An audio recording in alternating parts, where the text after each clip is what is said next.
40 shine punishment ɗinsu. To kuma 'yan Najeriya, talakawan Najeriya, ba wani gagarumin laifi da zaka nuna ka ce wai talakawa ne suka yi. Ka fuskanta ko? Idan ka tsaya kare la'akari, talakawan Najeriya ni a fahimta ta suna daga cikin talakawa da suke a faɗin duniya ma da suka fi biyayya ga dokokin Ubangiji. Ka gane ko? Suke biyayya ga shugabanni, suke abin nan. Ai shi laifi da lalacewa, ka san wani sa'in mu akwai wani abu da ake cewa, akwai yanzu wani littafi da nake da shi sunansa Blaming the Victim.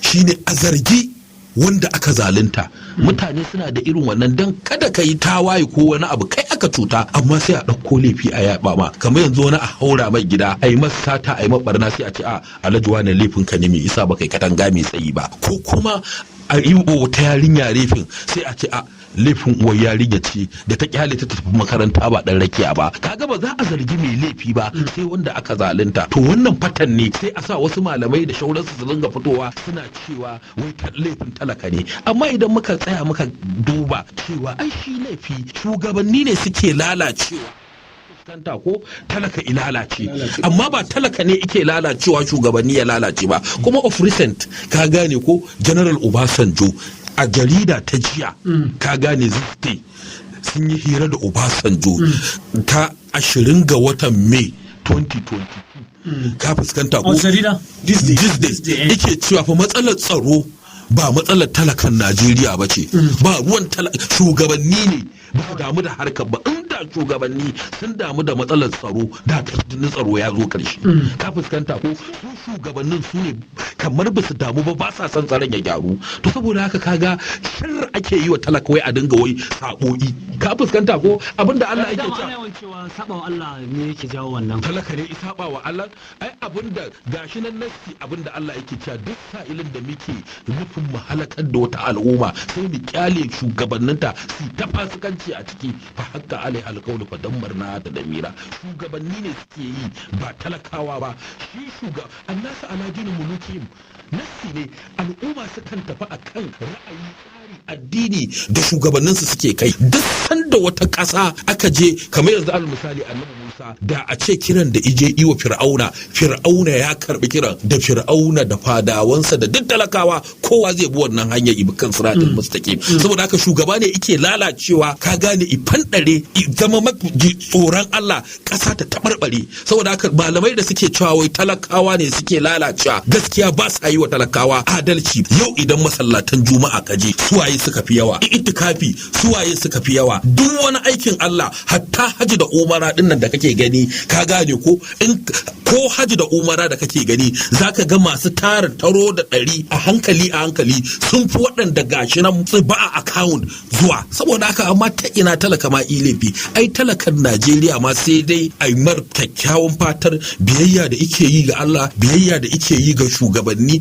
biyayya da ike yi ga iyaye da kuma aikin lada. Ka fuskanta ko? To saboda haka su shugabanni su za su hau saiti, su hau kan siratul mustaqim. Shi kuma talaka kuskuren da zai yi, ka gane ko, ikyale mutanen da ba mutanen kirki ba, mutanen da suke ba sahihai ba, mutanen da suke ba su da tsoron Allah, ba su da kunya satar dukiyar al'umma, a ce sun ƙara mulkarsa. Talaka shi yake da wuka da nama, talaka shi ya san. Wato wannan ba zan yi zaben nan ba. Ba daidai bane. Shine babban kuskure da talaka zai yi. Babban kuskure da talaka zai yi. Al misali talakawan Najeriya ka gane sun zo sun nuna wa Jonathan cewa su 'yan halak ne, abinda suke so shi zai tabbata. Kuma wani abin takaici, Jonathan din nan da aka zo aka yi wa duniya shela cewa shi ya kawo insecurity, shi ya kawo kunci, talauci da tsiya da wayo Allah talaka, kuma yanzu a ce shi an zo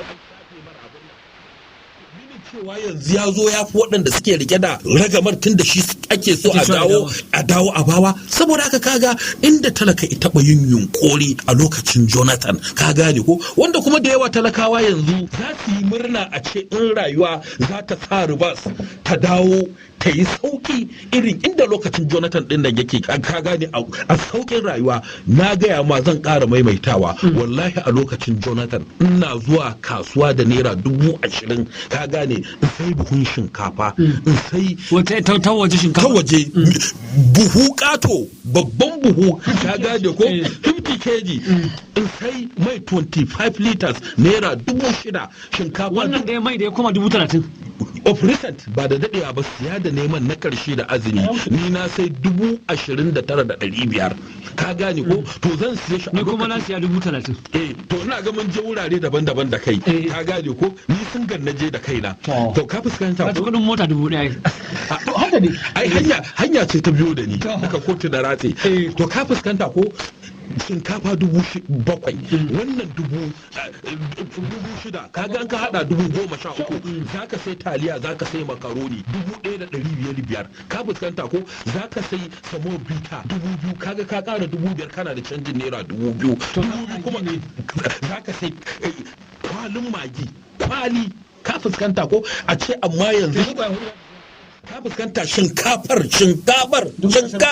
ka gare ko 20,000 din nan ba za ta sai ta ba ta tafi 20 da kaga ba fa so uku ta ninka ba in to uku ta ninka ka fuskanta ko 21,000 ka fuskanta ko mai kuwa shi 6,000 ka gane yanzu ya tafi 30,000 kaga ya ninka so nawa kenan almost wajen so 5 ta fuskanta ko so 5 so 4 to saboda haka kaga talaka ma ko su rungumo Jonathan din su ce za su dawo da shi ba talaka in ya ce yana son Jonathan zaka ga akwai justification saboda talaka fa da kudin sa idin ga ba da tallafi ga wannan gwamnati mai ci ka gane ko domin a sama masa security domin a sama masa saukin rayuwa domin komai da komai iwadata yana ganin ya zabo masu gaskiya masu amana amma maimakon a ce rayuwar talaka ta inganta ta yi masa sauki komai ta'azzara yi kara yi ba haka Allah ice a gudanar da shugabanci ba manzon Allah sallallahu alaihi wasallama umarnin da iba ya cewa yasru wala ta'asru in Allah iba ku ragama tafi da lamarin bayan Allah ku yi musu sauki kada ku tsananta musu a wani wajen annabi sallallahu alaihi wasallama yake cewa irhamu man fil ardi yarhamkum man fis sama'i ku jikan na kasa da ku Allah wanda yake sama da ku sai ya jikan ku ka fuskanta ku annabi sallallahu alaihi wasallama yace duk wanda Allah ya bashi ragamar gudanar da lamarin al'umma ta ya tsananta musu Allah ya tsananta masa saboda haka shugabanninmu su ji tsoron Allah wannan amanar da Allah ibayar ta talakawa amanar da Allah ibaku a hannunku dan talaka ba fa a banza ba Allah yake selecting din mutane dauko duk wanda Allah ya dauko wani abu ya bashi na gudanar da lamarin al'umma Allah ya bar shi ne domin ya ji kan talakawan bayan Allahnsa kuma Allah ya bashi ne dan ya saiwa kansa da kansa aljanna da wannan shugabancin da ya bayar a sauƙaƙa mana. Nawa honorable wata tambaya ne kaji jawaban da barista ya kwararo. To amma ita gwamnati nan da ake ta cewa laifinta ne. An ce fa ta zo ne a lokacin tsini lokacin da ita gwamnatin bayan take samun wannan saukin. Babu kalubale na matsalar tattalin arziki na duniya. Me yasa kuma su nazari ba za ku rika ita wannan gwamnatin uzuri ba cewa akwai matsalar tattalin arziki na duniya da ya taɓa ta. To bari ka tunda ake a tarihin Najeriya ba a taɓa gwamnati wanda kullum take blaming ba ai da zargi kullum IPDP ce ta karya tattalin arziki IPDP ce ta sace kuɗi IPDP ce ta yi tsaya IPDP ce ta yi kaza kai da ka zo kana neman gwamnati shekara 12 don wani tsari ka zo ai san kullum kake cewa an yi kaza ai ka kaza ka zo da damarar ko ba gane ba gyara kaza ne sannan za ka zo da damarar ɗebo sahihan mutane wanda za su taya ka gyaran ƙasar ina faɗa maka shi ita wannan gwamnati ba mashawarta abinda suka zo suka tara a foreign reserve ka faɗa da Hausa foreign reserve shi kudin asusun dala biliyan 28 ka ce babu kuɗi abinda ya zo tara a EC account excess account 3.7 billion US dollars haka ya zo tara an mamushi kar ka manta Allah ya ji kan rai General Sani Abacha lokacin da ya karɓi mulki a foreign reserve din mu dala miliyan 28 daura da mara aiki yayi kuma ba Allah ya ji kan General Sani Abacha bai taba cin bashi na ko sisi ba har ya gama mulkin sa ko bashin waje ko na cikin gida hawansa ayyukan na da aka yi dukka ai wannan ranar mai ne bai taba ba kuma ina faɗa maka ya kwanta dama Allah ya dauki ransa ya ban manwa foreign reserve na over $9 billion kuma da yazo ko ba gane ba abin da ya sayar tsaye da privatization bai sai da kamfani ɗaya ba da ce fanarwa ce a dakatar dukka dama ai su ma tsarin da suka dauko da ma da adalci ma wanda baban gida ya dauko na TCPC amma a bace tsaye da komai yayi taku ɗaya na ƙasar Najeriya bai sayar ba kamfani ɗaya ko ba gane ba na kamfanonin ƙasar nan bai sayar ba amma wannan gwamnati ta ci gaba da cefanar da ka je ka ga kamfanin na kasafin kuɗin da ta ci gaba da privatization ina faɗa gane kuma a bace mai maka devaluation da naira ba ita kuma ta zo tarar da naira yau ta karya naira ta kai naira $600 duk ina waɗannan kuɗaɗen kudaden suke, ina kudin EC account, ina kudin foreign reserve din. Yanzu ina faɗa maka ka je yau tun da man nan ya tashi a watannin nan ka je ka ga EC account din mutum daga last year ma mai yake daraja. Sannan ka duba irin basussukan da suka ciwo ko ba gane ba, wanda in kana ciwo kasa bashi ya kamata dan kasa a ce yana samun sauki because kudi sun shigo ana motsa tattalin arziki, amma kullun azabar sabuwa take. Sai ma kambu da muka dauka na kambun da muka fi kowace ƙasa talauci a duniya. Na biyun su mun fi kowa yanzu yunwa a duniya. A yanzu haka dan Najeriya. Wannan wata ƙididdiga ka je ka gani a FOO yanzu bana ma mutum miliyan 20 ne za su fada matsananciyar yunwa. Yau ƴaƴanmu su suka fi kowane ƴaƴa a duniya rashin zuwa makaranta. Muzammil na hudun su yau ƴaƴanmu kai da iyayenmu mata da ƴaƴanmu da kannanmu su suka fi kowa yawa mutuwa a wurin haihuwa a duniya, abin da muke cewa mortality rate. A kuma ƴaƴan da ake haihuwa ƴaƴan Najeriya sun fi kowa yawan mutuwa. Muzammil yau su ce wannan kaza, yau su ce kaza, yau su ce kaza, ba su taɓa owning su ce a'a yau mun yi kuskure ba, ko kuma a'a yau muna neman gafara ɗan Najeriya ba daidai muka yaka ba. A'a su kullun su ne ko ba gane ba, me zan ce maka ne ba shafafu da mai ba. Kuma damun duk gwamnati wadda ta zo ko ba gane ba ya zama na jagorancinta akwai watanni na iya, saboda haka ba yadda za a yi ka gane ti nasara. So wannan a musibar da muka tsinci kanmu kenan. Yanzu misali shugaban kasa ya kamata kullun ya karya da abu uku. Na farko ina faɗa maka first in the morning ga NSA a gabansa. Me ba shi shawara kan al'amarin? National Security Advisor gashi a zaune. Me tsaron kasa yake ciki, ba ni me labarin kasa take ciki. Kai kuma wannan me dalar mu take ciki. Me kudin ajiye me yake na waje shi Central Bank yana da information ɗinsa. Me yasa yau ka karya mana naira? Me dalili? Na uku su kuma na karshe kai kuma NNPC me kike ciki? Me aka sai da mu kun bari ana satan mana mai, kun bari kaza an shigo da gurbataccen mai, kun bari yau diesel ya tafi naira 700, kun bari yau mun jirgi ya tafi 100 kaza. A wani dalili? Babu dalili. Take suna fakiya da wai yakin Ukraine, yakin kaza babu abin da ya shafe mu da yakin Ukraine. Saboda mu we are oil producers. Mu muna da man kenan. Muna da man. Waɗanda ba su da man ne abin ya shafe su. Amma misali mu daukan mu zami mu je a tace mana misali inda biyan gaskiya ake sayan gaskiya a ta mana da kayan mu. Babu dalilin dan Najeriya na faɗa maka za a zo ana sayan bushi da man jirgi ina faɗa maka ya wuce naira 40. Bai da za a yi yau ana sayan wa dan Najeriya kananzir ya wuce naira 50. Yau kananzir naira 700 ne da 50. Wannan na faɗa maka rashin energy security shi yake haɓaka rashin tsaro, shi yake haɓaka yunwa, saboda a karkarori ba za su iya komi ba, babu itace, babu gawayi, babu komi. Yanzu mutanen karkara da mutanen birnin ma abinda suke konawa ba ita ce leda ake dafa abinci da ita. Kuma ka san bala'i shine wannan hayakin da yake yana saka ciwon daji. A zo a ce yau talaka sai ya cire 750 zai sai 1 liter ta kananzir. Kuma lokacin da kaji barista yana faɗa lokacin Jonathan galan din naira 200 ne, yau ka kai mishi 3000. Kuma abin 3000 cooking gas ko ba gane ba yau 8,500. Niger din nan 1,500. Kuma abin da zai baka 1,500 a Najeriya 8,500. Abin da zai baka bakin ciki, abin da zai baka takeici, duk abin da ka sani wannan dukiya ce da Allah ya shimfiɗa mana ita a kasar mu dan dan kasa ya samu sauki, dan dan kasa ko ba gane ba ya samu walwala, dan kuma a gina arzikin kasa. Yanzu European Union ko kuma Turai ai yanzu kwararwa Najeriya suka yi, suna da Allah ku sai mana da gas, ku sai mana da gas saboda wancan fitina da suke. Kuma yana tsada nan. Dan kasa baya samu. Ba dabba ma kaga an dada samun kasuwa, an dada samun kuɗin shiga. Duk wanda zai sayar da ka sayar masa. Amma tun da ake fitar da gas din nan ba a taba saka shi a kasafin kuɗi ba. A ce yau gashi mun sai da LNG din mu na biliyan kaza yau ya shigo asusun gwamnati tarayya an saka shi a kasafin kuɗi. Babu wannan zancen Mozambique, amma kullum dada azabtar da shi ake. Yanzu maganar da ake ta rashin wuta is part of the problem.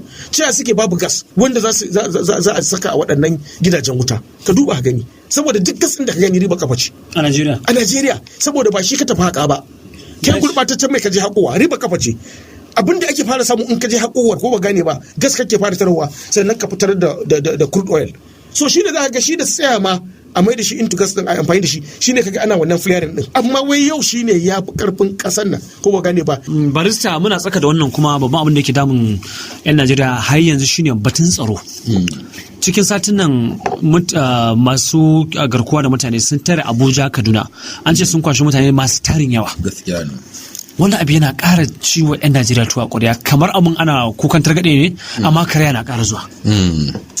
Wato idan ka kalli mas'uliyar tsaro a kwanan nan Samuel Arwan wanda yake shine kwamishinan harkokin cikin gida da abin da ya shafi tsaro a jihar Kaduna yake magana cewa daga Januwari ka gane zuwa March a wannan shekarar an kashe mutum 360 a Kaduna, sannan kuma an kama mutum 1,389 an kai su daji neman kuɗin fansa, wanda idan ka kalli Nasiru yan Rufa'i shi gwamnan Kaduna abin da yake kira cewa fa matsalar tsaron nan ishu din abin da ya shafi banditiri, waɗannan 'yan banga da 'yan dabar daji da 'yan kidnapping da 'yan boko haram to fa sun fara tasowa suna ƙoƙarin su mai da sansaninsu a Kaduna. Wannan dajijjikan da suke Kaduna ya zame musu comfort zone, nan ne ma suka fi samun dama da za su shakata. Gashi ana gano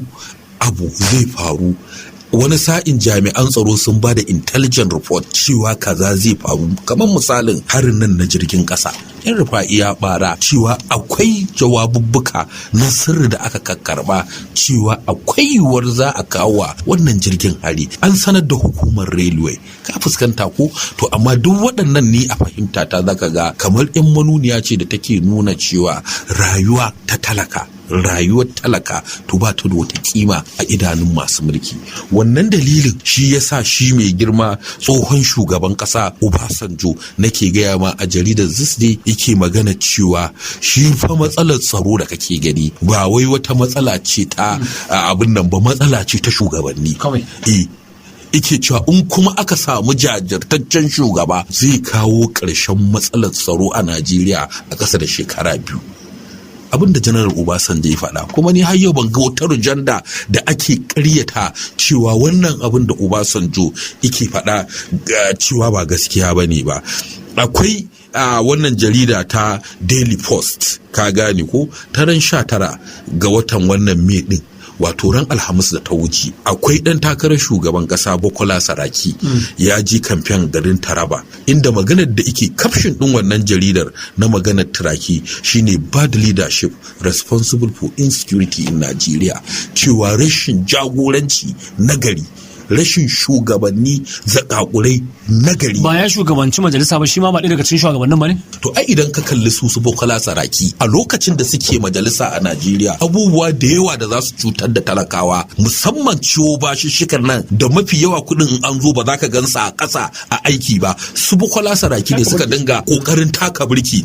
A lokacin talakawan Najeriya duk ƙoƙarin da su Bukola Saraki suke yi sai ake ganin masu Bukola Saraki ne suka hana gwamnatin. Ai a lokacin cewa ake ai gwamnati da gaske take ta aiki, sanatoci ne suke son su yi aiki, Allah suke son kai su hana ta aiki. Allah madaukakin sarki a ikonsa ita fiyar da su Bukola Saraki ba su dawo next level ba, second term. Ka fuskanta ko? Ana da second term kuma jama'a sai suka dinga nuna murigaye Abba Kyari suna cewa shi ya hana aiki. Ka fuskanta ko? Allah ya karɓi ran Abba Kyari. Ka fuskanta ko? To kuma yanzu na rasa wanda talakawa za su nuna su ce shi hana aikin. Ka fuskanta ko? An da an ce su ne ai laifin su.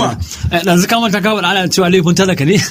To ko da yake yanzu kuma to ai talaka ne suke bada kariya. An ce laifin su. Shi fa talaka shi da kansa ya dinga bada kariya cewa a bari in an dawo second term mu za a yi wa aiki. Ka fuskanta? To kuma abin takeici kuma yanzu sai ake cewa wai sabon talaka ne. Allah ya kyauta. Allah ya kyauta. Mai sauraro a kullun kiran mu shine ga abin da shirin ɗaurin boye yake faɗa. Idan ka bari Najeriya ta rushe, kai da kake sauraron mu laifin ka ne. Ta yaya zaka bada gudunmawa? Ƙuri'arka. Shirin ɗaurin boye na kira ga babban murya ga mai sauraron mu cewa ya gaggauta zuwa yayi katin zaɓe, kuma duk wanda ka isa da shi da kake jin mu iyalanka ka gaggauta su katin zaɓe. Idan kana ganin babu ruwanka yanzu ai ka haifa, su ya rayuwar su za ta kasance. Wannan shine kiran da ɗaurin boye yake cewa kowa ya je sabunta rijista, da shine zaka kawo irin sauyin da kake so ko kuma ka zaɓi wanda kake ganin shi yafi maka. Kada ka sake Najeriya a ce a hannunka ta lalace ko ta mutu. Ƴaƴanka jikokinka ba za su yafe maka ba, domin kai ma ba haka iyayen naka suka yi maka ba. Allah ya kama da sauki, amin amin. Wannan muna fatan Allah mai da kai gida lafiya. To amin da Rasulullahi, Allah ya ba mu lafiya. Amin. Barista muna fatan Allah mai da kai gida lafiya. Assalamu alaikum wa rahmatullahi ta'ala wa barakatuh. To a madadin Abba Haruna Idris da ke sarrafa na'ura domin sadar da ku, akwai Malam Awal dan Aljanna da ya rako honorable, muna fatan shi ma Allah mai da shi gida lafiya. A madadin Abba Haruna Idris, Muzammil Ibrahim ya kasai nake cewa wassalamu alaikum.